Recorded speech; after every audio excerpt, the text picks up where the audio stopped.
Welcome back to the Michael D. Show. I'm here in the Beyond Publishing Studios. I'm so excited to introduce our next guest to you from Pittsburgh, Pennsylvania, R.L. Shawver. He's a Christian father, and I got to tell you what his family went through with his child's health crisis. 6 surgeries in 18 months. He's a Christian dad. He's now a best-selling author, a speaker, and he's somebody that knows what it's like to walk through hell for your child. And let's give it up for R.L. Shawver. Thanks for joining us. Hey, glad to join. Well, congratulations on this book. You've been writing for some time, but what was it like being in the emergency room, all those surgeries, all those hospitals, you and your wife? It was brutal. At first, it was really brutal. At 2.5 months old, my son turned blue. We rushed him to the hospital. We took. They ended up having to move him from the from the hospital close to us to Children's Hospital in Pittsburgh. We got the news back that, hey, they're going to have to do open heart surgery on my child, and I mean it was devastating. Wow. But part of the reason I wanted to write the book was I wanted to dig through because of my faith journey. Because when I started my journey, I was not ready to fight anything, especially not something you can't see or feel or touch. But what I wanted to get through, or by the time I was done, I mean, I was ready to wade through hell itself for the health of my child. Now, you said by the time he had those final surgeries, you had so much confidence in his health and in God's power that you were just resting in grace. Yeah, Tell me about that. Yeah, so actually, Samuel had another surgery in October, and I covered at the end of the book. It was when he turned 6 years old, but I wasn't concerned because I knew God's promises were good. I'd already seen Him capitalize on every single one of them, and I knew that we would be awesome. And it was actually really cool. We were able to go into the hospital and talk to other parents and be there for other parents, pray with them, keep up with them, be there for them. It was amazing. Is that when the idea of the book took hold, or were you journaling all the way through his journey? I was journaling all the way through. I actually started the book 2 years ago, and right before, as I was starting to finish up the last year is when he went in for the 7th surgery.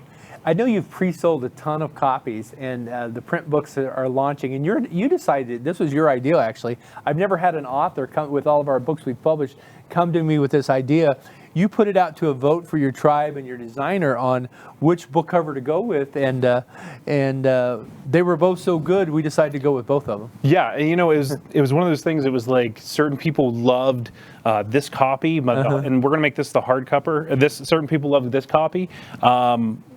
We're going to go with both of them. I figure with the paperback, we can sell a lot with this one because it'll reach a lot of people and people will see that, and it'll work with what they want. And with this one, I think it'll reach a different crowd.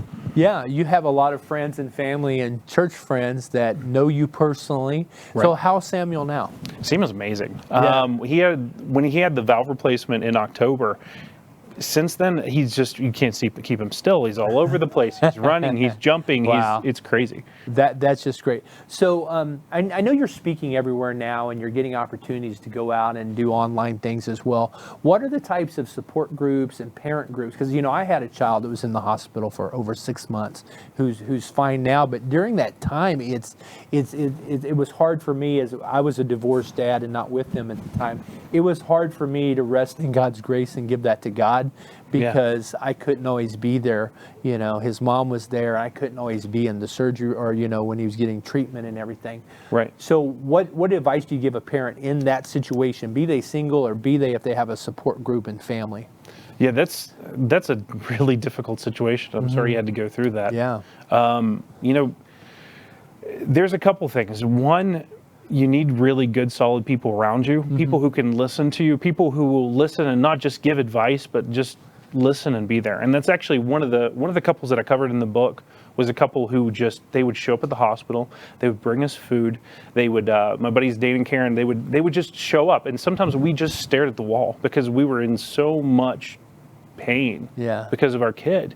And in that moment, they don't really have to say anything or look for the right words. It's just like being there, right? Yeah, just that presence. Yeah. Just that presence. Yeah. And having people like that, and then honestly and that's the other reason that I wanted to write the book, like getting to that point where you know God's goodness and you trust God enough Yeah. to be able to say, God, listen, I'm really hurting. Yeah. And not say, God, why are you hurting me? But God, I'm hurting, and I know it hurts you too. Yeah. Because it's a complete flip on the head.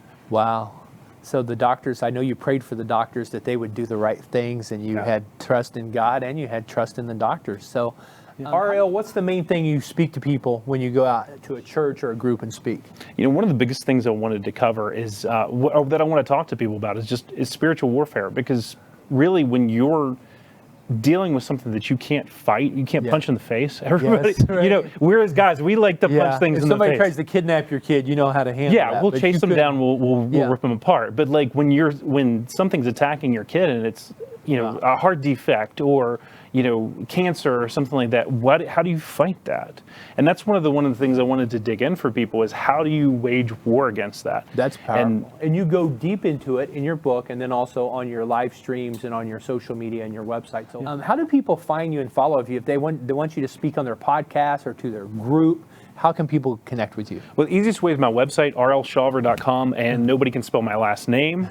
You've had that your whole life. I've had it my whole life, but it's real easy. It's just as it sounds. It's Shawver. It's RL, like really little, and then SHA, and then there's a West Virginia in the middle because I'm from West Virginia. There's WVER. Okay. So pretty simple. Okay, now I get it. Okay, Yeah. well, it's great to have you here, RL. We're going to hear a lot of great things, and thanks so much for coming in. We'll have you back. Thanks.